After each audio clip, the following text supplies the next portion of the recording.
आज 18 फरवरी 2026 है और अगर आज के भारत को एक तस्वीर में कैद करना हो तो वो तस्वीर बहुत दिलचस्प होगी।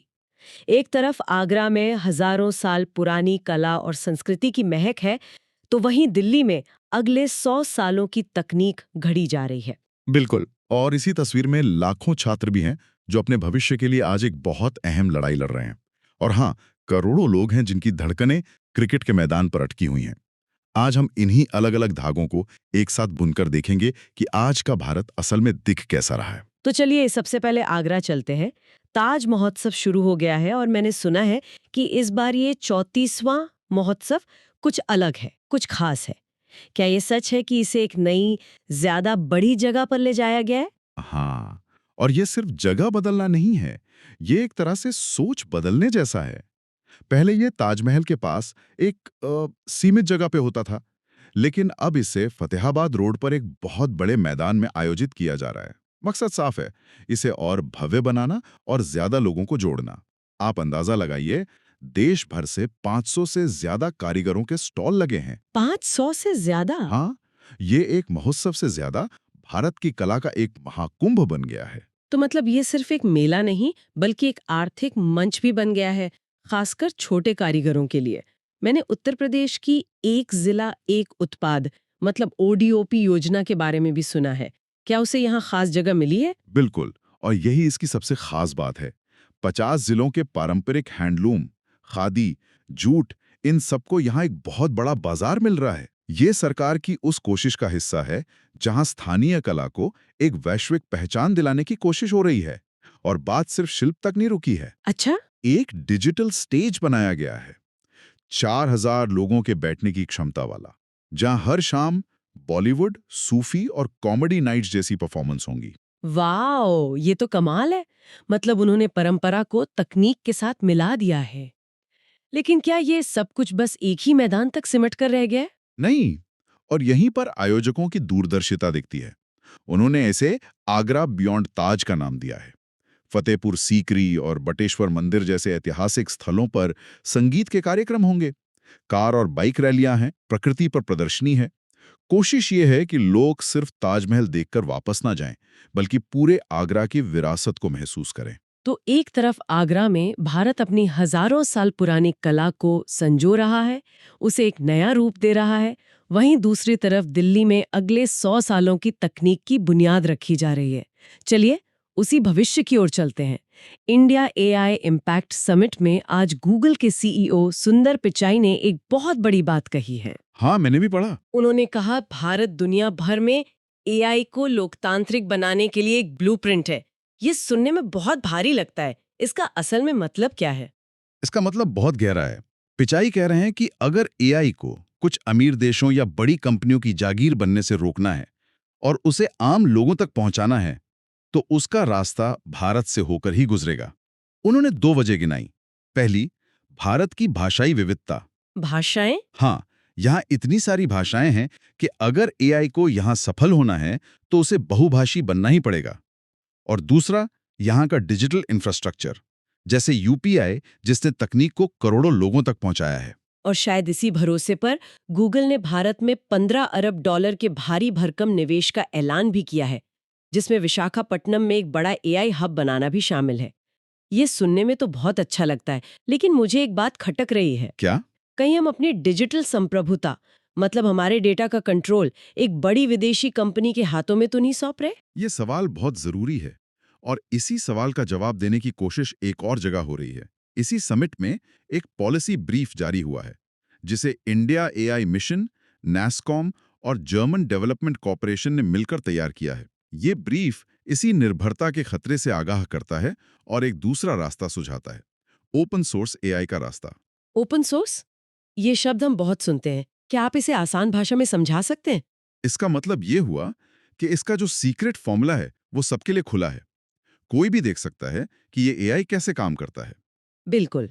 ये एक तरह से किसी मशहूर शेफ की रेसिपी बुक की तरह है, जिसे उन्होंने पूरी दुनिया के लिए छाप दिया हो। कोई भी उसे पढ़ सकता है, उससे सीख सकता है, अपने हिसाब से उसमें बदलाव कर सकता है और शायद उसे और बेहतर भी बना सकता है।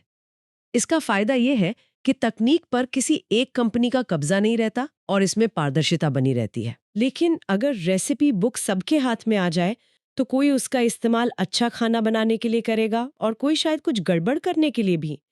मुझे डर इस बात का है कि अगर हम सब कुछ ओपन सोर्स कर देंगे तो क्या हम अनजाने में गलत हाथों में एक ताकतवर हथियार तो नहीं दे रहे। आपने बिल्कुल सही नब्ज पकड़ी है और ये ब्रीफ इस खतरे को नजरअंदाज नहीं करता। इसमें एक और बड़े खतरे का जिक्र है जिसे कहते हैं कैप्चर बाय डोमिनेंट एक्टर्स। ये तो और भी मुश्किल शब्द है, इसका क्या मतलब हुआ? इसे ऐसे समझिए, मान लीजिए कि एक गांव में सबने मिलकर एक कुआं खोदा ताकि सबको पानी मिले। ये एक ओपन सोर्स प्रोजेक्ट जैसा है। लेकिन फिर एक बड़ी कंपनी आकर उस कुएं के चारों ओर अपनी पाइपलाइन बिछा दे, पानी को बोतल में भरकर बेचना शुरू कर दे और सबसे ज्यादा फायदा कमा ले। कुआं तो सबके लिए था, है ना? लेकिन उसका सबसे बड़ा फायदा कोई और उठा ले गया। यही खतरा एआई में भी है कि बड़ी टेक कंपनियां ही इन ओपन सोर्स पहलों पर हावी हो जाएं। तो फिर इसका हल क्या है? क्या हम बस हाथ पे हाथ धरे बैठे रहें? नहीं, ब्रीफ में इसके लिए एक रोड मैप दिया गया है। सरकार के लिए सुझाव है कि वो सिर्फ नियम बनाने वाली ना बने, बल्कि एक बड़ी खरीदार भी बने। यानी वो ऐसे ओपन सोर्स एआई सिस्टम को प्राथमिकता दें जो पारदर्शी हों। और डेवलपर्स के लिए? डेवलपर्स के लिए सलाह है कि वे जिम्मेदाराना लाइसेंसिंग का इस्तेमाल करें, जैसे ओपन रेल। ये लाइसेंस साफ कहता है कि आप इस तकनीक का इस्तेमाल किसी को नुकसान पहुंचाने के लिए नहीं कर सकते। तो ये सिर्फ कोड रिलीज करने के बारे में नहीं है, बल्कि एक जिम्मेदार इकोसिस्टम बनाने के बारे में है।